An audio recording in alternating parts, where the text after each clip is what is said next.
Okay, a sequence is Cauchy if and only if it is convergent.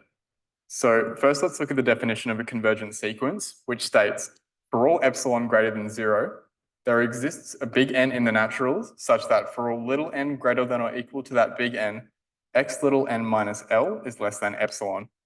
And also the definition of a Cauchy sequence states that for all epsilon greater than 0, there exists a big N in the naturals such that for all m and n greater than or equal to that big N, xn minus xm is less than epsilon in absolute values.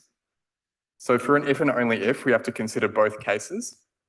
So first, let's do the case of convergence implies Cauchy, and then we will do Cauchy implies convergence after. So first, let's assume that xn converges from Cauchy implies convergence. So now, let's take m and n greater than or equal to n for the condition to hold, being this here. We want m and n to be greater than or equal to this m here. Now let's look at this inequality here.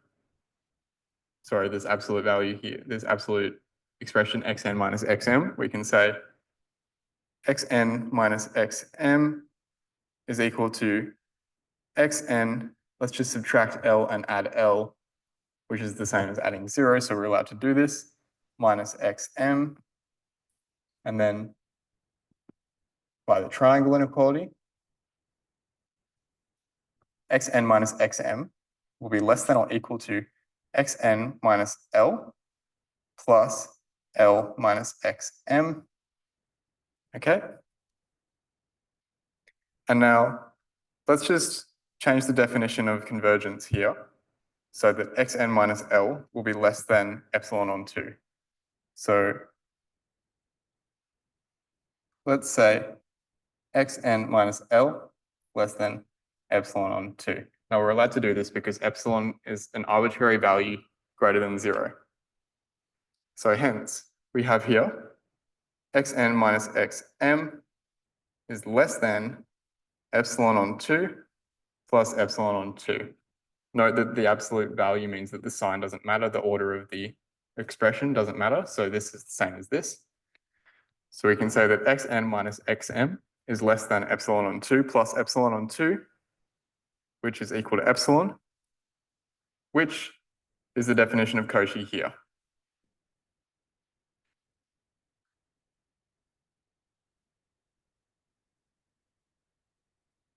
Okay, so that's our first case proven.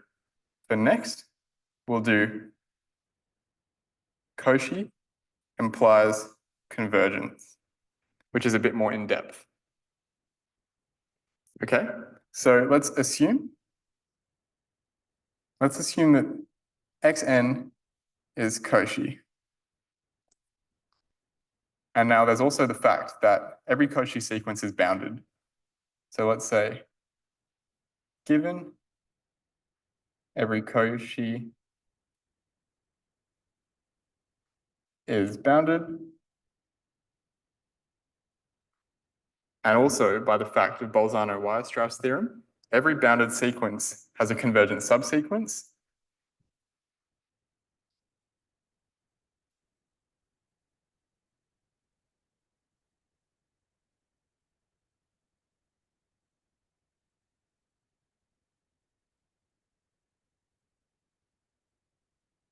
That's Bolzano-Weierstrass. Let's consider that for the Cauchy sequence xn,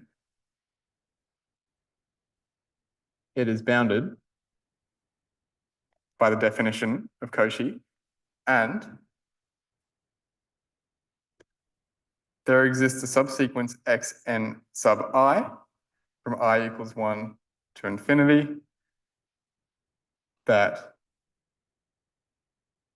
converges to some L. Now here we want to show that xn converges to L. Okay, so let's look at xn minus L from the definition of convergence.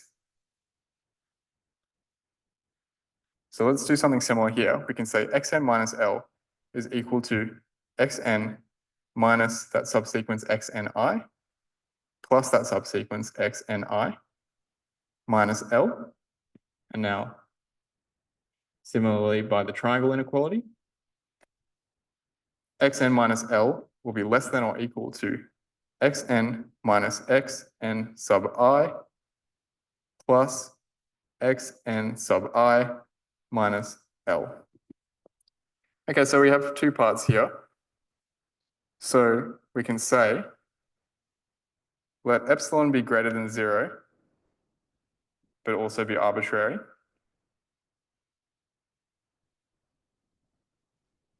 By the definition of Cauchy, there exists an n1 in the naturals such that for all n and m greater than or equal to n1, x n minus x m is less than epsilon on 2. Okay, and that's just by changing this value of epsilon for an arbitrary epsilon. And then also by the fact that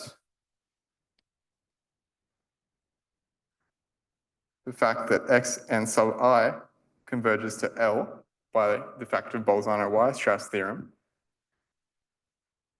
there exists n2 in the naturals such that for all n greater than or equal to n1, x n sub I minus L is less than epsilon on 2.